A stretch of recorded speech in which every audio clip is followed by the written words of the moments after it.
Good to see you, sir. So everything's good. Not the storm, no week, no. I'm trying about it until after I was I love that this guy's on our team. How are you, buddy? Yeah.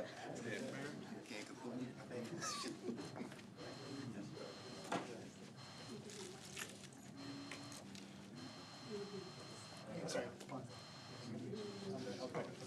Okay. Great, thanks. Good to see you. This is okay. Hey.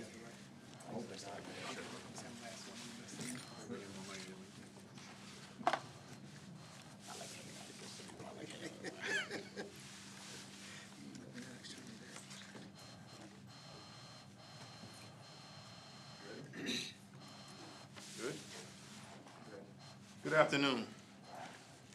We're here today to give you an update as we get the latest data and information from the National Weather Service about Hurricane Milton. In the midst of what is to pass today, the 9th, a state of emergency has been issued for all of Chatham County this morning beginning at 8 a.m.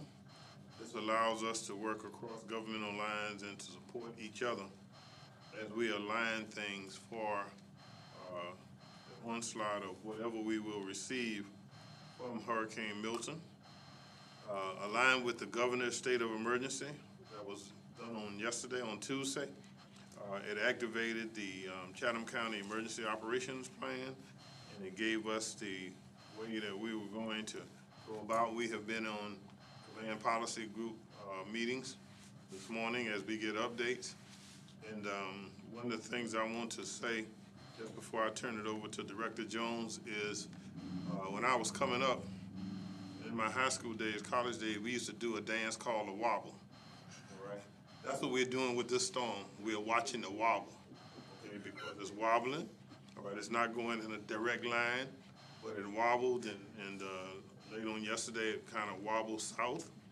So it moved south of Tampa, but that does not take us out of the woods. And so at this time, I'm gonna call the Director Jones, and he's gonna give you the latest information we have from the National Weather Service. Director Jones. Thank you, Mr. Chairman. As the chairman mentioned, we're watching those wobbles, those slight adjustments in the forecast track. We've seen those over the history of this, over the lifespan of this storm so far, and it is very common with any storm to have those slight adjustments in that forecast track versus what they actually see from any given forecast. So we are watching that. We're watching that with every advisory that comes out. We're making adjustments internally as to our operational tempo, our operational status. And so that's why you see things constantly change, because we're constantly reacting to the latest and greatest information. It's very, very fluid for us. So we react and we respond appropriately based on the conditions that are presented to us with each advisory. So as of right now, we do remain in operating condition 3, which is OPCON 3, which is our readiness phase. So we are ready for this storm. So as it approaches Florida, we'll continue again watching those advisories. If we need to advance to another operating condition, then we'll do so. It is expected to make landfall either late tonight, early tomorrow. It is weakening as it gets closer to the coast of Florida. However, the wind field or the wind rings are actually expanding. So as it gets closer to Florida, it's growing in size. And that's why you see the forecast track is so far south of us, but we're still in a tropical storm warning because those wind fields are expected to grow exponentially. So we're going to watch those throughout the afternoon, throughout the night, and make sure that all of our public safety and our public works crews are ready to respond to that. So we are under a tropical storm warning. We are still under a a storm surge watch. The National Weather Service is evaluating that storm surge watch to see if it needs to be upgraded to a storm surge warning. We should have information on that hopefully by the end of the day, first part of the morning. So winds, what we can expect, sustained winds of 20 to 30 miles an hour inland. That's Savannah and everything west of Savannah. We could see gusts of 35 to 45 miles an hour inland. On the coast, which is everything from Savannah east, really the Truman east, we could see sustained winds of 30 to 40 miles an hour with gusts from 40 to 50 miles an hour.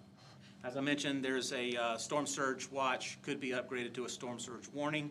and we're looking at some coastal flooding that is associated with this storm. Most likely it will occur throughout the day on Thursday. It could potentially occur Friday as well.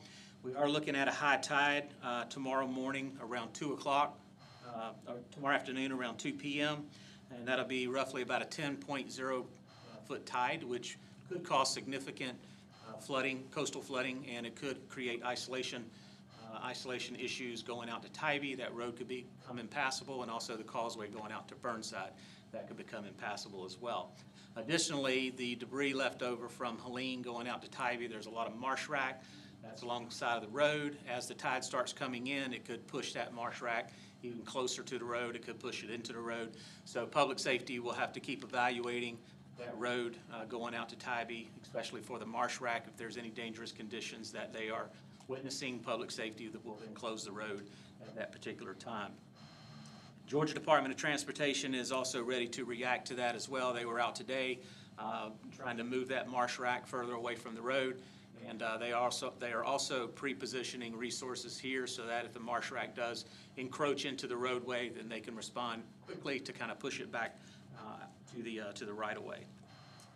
So tonight, I do encourage, this afternoon and tonight, I do encourage all of our business owners, all of our residents to just look around your yard. Anything that could be easily blown around, anything that could be picked up and moved to another location due to high winds, we want to encourage you to go ahead and do that. We understand there's still quite a bit of debris, not only on the side of the roads, but also in people's property that hasn't been cleaned up yet.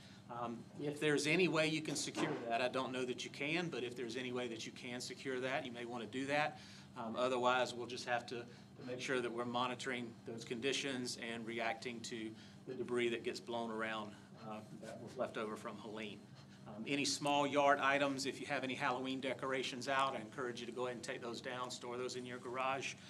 So just be prudent about a high wind event and look around your property and see what you may need to secure from that.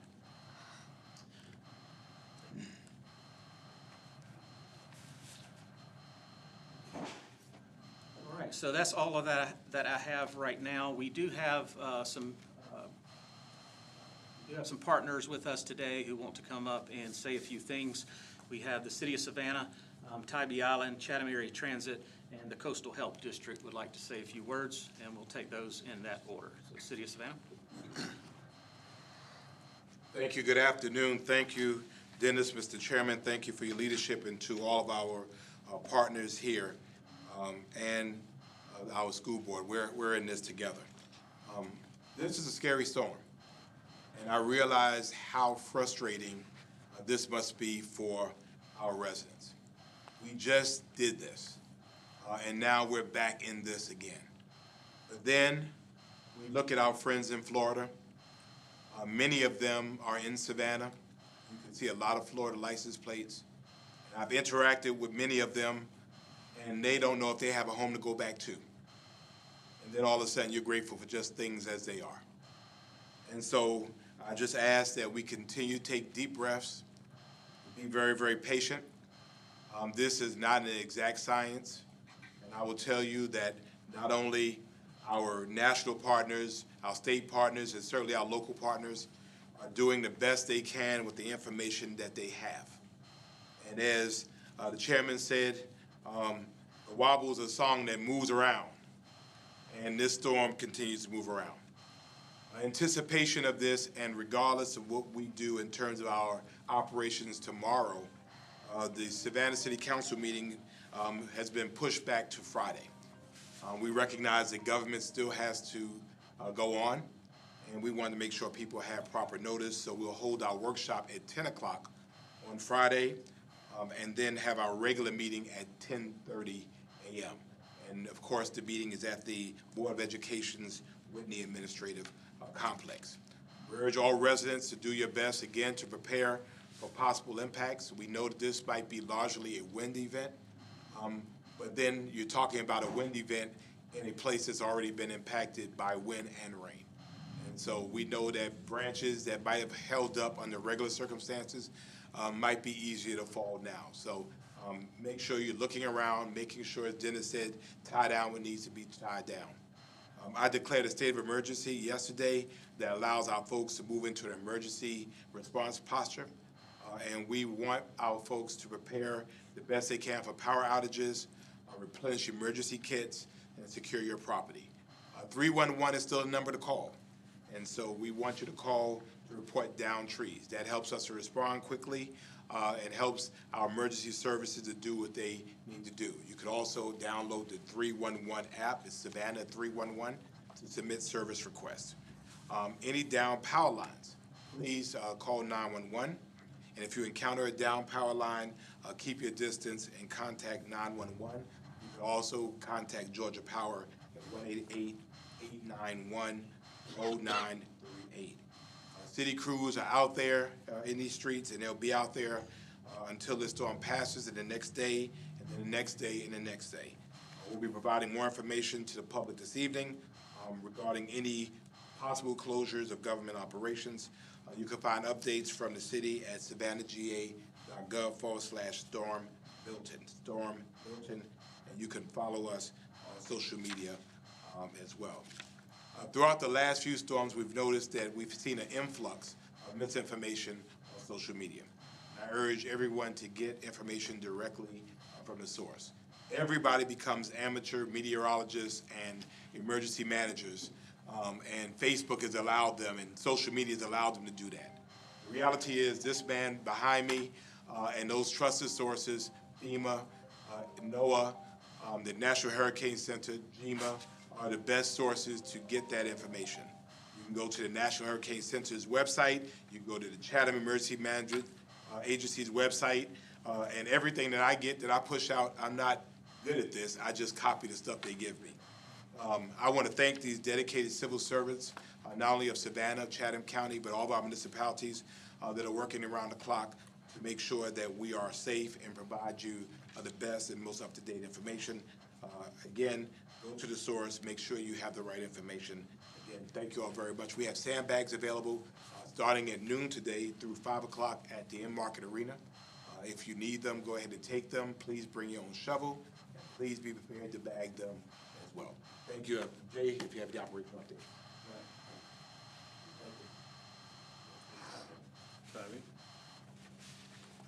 Hello, I'm Brian West with the City of Tybee Allen. I also want to thank Chairman Ellis and Director Jones for once again coordinating our efforts in preparation for this storm.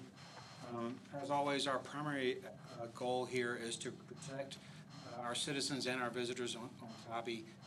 In addition to Director Jones's comments on Highway 80 and clearing of that roadway, we are also extremely concerned about the high surf that's coming in for this storm.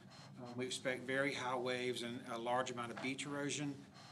Our ocean rescue team has already posted double red flags, so we have closed the ocean for swimmers.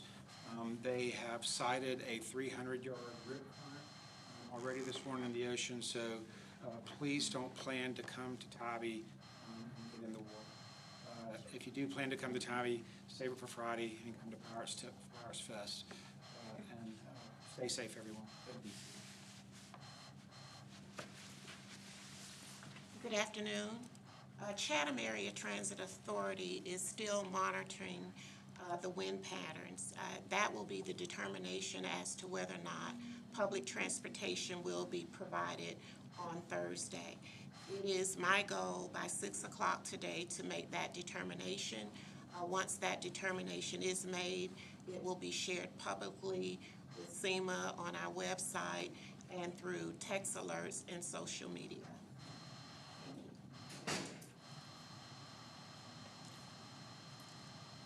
Good afternoon. Dr. Bonzo Reddick from the Coastal Health District. That is our district for the Georgia Department of Public Health, the 8 counties along the coast. So I have 5 quick things to go over.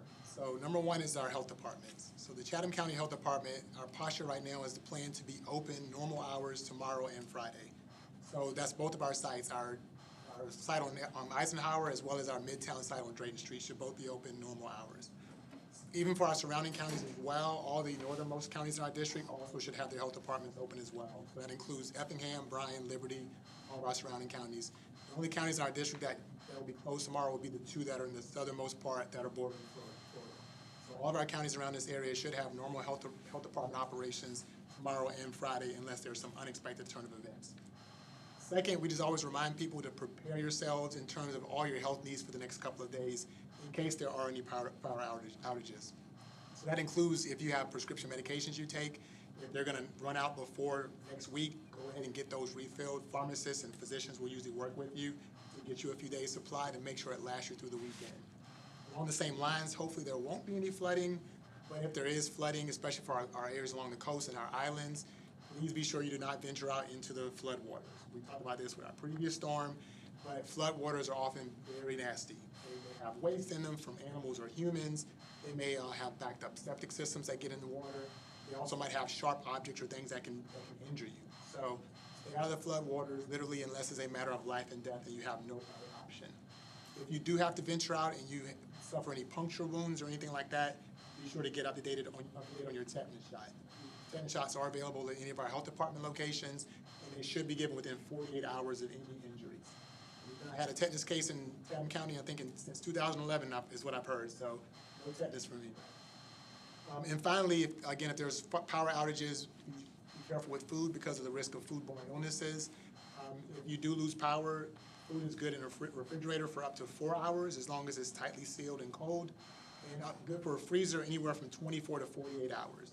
So in other words, if you lose power, if your freezer is half full, food's good for about 24 hours. If the freezer is full, it's actually good for up to 48 hours. So the main thing is keeping your food cold, and if it drops below a certain temperature, you have to get rid of it, unfortunately. And then last but not least, again, hopefully there won't be any power outages with this storm, but if there are, be very, very careful with generators. Generators can be, almost life-saving, but if you run a generator indoors, there's a high risk of getting carbon monoxide poisoning.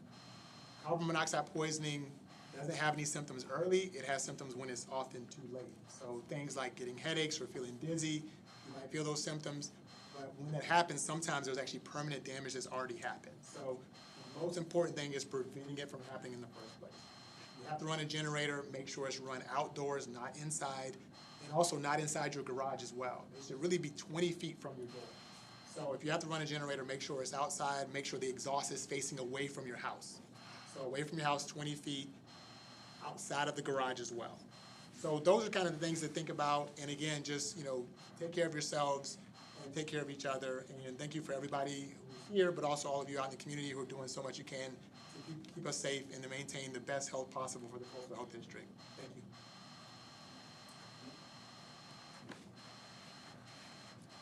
Let me say, this will be the only press conference that we will have, all right, based upon what is going on, but we will make the necessary adjustments as we continue to get information from the National Weather Service station and from Charleston, and they were gracious enough to be with us on the command policy call on yesterday as well as today.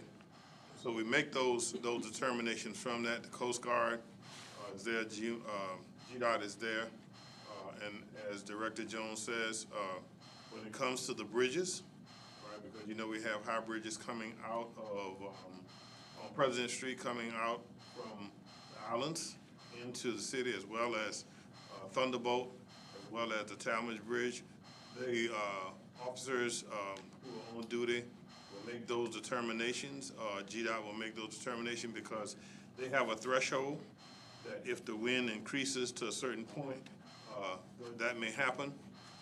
Wind and some flooding is the major obstacle for us right now. What we want to do, what we want to make sure that everybody understands is on Sunday and Monday, I rode through all the islands that we have, and there's not a ton of debris. There are tons of debris still on the road, still in people's yard. And when the wind picks up and it gets 25, 35, 40 miles an hour, some of that may start to fly. And so we want people to be safe and be protected. So that's why we wanted to make sure that we alert, especially our islanders, those who live on the islands, because we were not able, even though we have private organizations working with us to get rid of some of the debris, we were not able to get all of it off before the coming of this storm. And so this being a major wind maker for us and probably rain, and there are some trees now because there are yards and there are places that are saturated, and it doesn't take much for that tree to fall. So we do expect some power outage, but not major power outage, okay? Georgia Power has stationed, because they're still working now, that's probably why they're not here. They're still working down to firm up some of the damage that came from Helena, okay? And as they explained it to us in the command policy, some things they had to replace, some things they had to rebuild transformer-wise. And so that took time and that took extra resources. I happened to see a group of trucks from Tennessee, and then the next thing I saw was a group of trucks from Alabama. And I understand that we even have a group of linemen here from Canada who are helping us trying to get our power up and running. So if you experience power outage, all right, please, now that you have power, please put your power to your cell phone so you boost it all the way up to 100%, because we don't know exactly when, but we do know that we probably will suffer some power outages and things here, all right? And take this building we're in now. When Helena hit, there's some things that had to be done with the transformer before we could get power back in this building. So again, this is designed to alert you as to what we expect, and we base it upon the information that we get from our partners from the state. The governor will be here later on this afternoon, all right, and he will make some statements because he will be at the EOC Center, and he and Director Jones and those will do some things that he wants to do, but he will be here this afternoon. Any questions that anyone have, we can answer? Yes, Yeah, just for the people who did just get power back and all that, if they lose it, how can they feel confident that we want to help those down in Florida if they need it, but they're going to be able to rely that they'll be able to get their power back and all that? Just to put. Yes, that's, and in fact, that's why, according to what Georgia Power told us, that's why they brought some partners from northern part of the country in here, and from areas that weren't affected. They're here, and they have a staging area, all right, outside of the cone of risk for Florida. And so they'll be moving back into Florida to get power and things back as soon as they get. And see, the thing is this storm is designed to, or it's, I shouldn't say designed, it's set up so that it comes across Florida and then goes out into the Atlantic, okay? And we wanted to keep making that right turn as when it hits the Atlantic and don't make a left turn, all right? So that's what we're working. So they have areas staged, and by the governor putting, in Florida and in Georgia, putting a state of emergency, so if we need to, we can have the governor call out the National Guard for assistance, all right, because they're engineers in that area too, all right? Sure. Just anecdotally, trying to find a parking spot for this presser was quite difficult. I mean, there are a lot of people who've come into the area. What are we doing to help them in the area as well as the people who are from Chatham County? Well, Mayor Johnson alluded to it. We have a whole lot of visitors here. In fact, I have a friend, I was talking to him on yesterday morning. He's down in Fort Myers, and his first thought yesterday was to ride it out. But he's here now in Chatham County, because I told him there's not no time to be riding nothing out. It's time to get out the way, all right? Houses and property could be replaced, but lives can't be replaced. So we do have influx of visitors here, all right, with Florida tags. The security even told me when I came in that they had to remind them how to read the sign. It's not for you, it's for the chairman. So, yeah, parking is going to be a problem, but we enjoy those visitors coming, all right? It gives us the time to help them in their time of need. Sorry, just to follow up to your presser from last week, there's been a lot of stuff online of people applying for FEMA services, getting denied, all that. I remember you talking about setting up a location where people could go to get help with that sort of thing. Do you have a time frame and a location of that? Mayor Johnson and I were on the White House briefing about FEMA yesterday, all right? They have not given us that.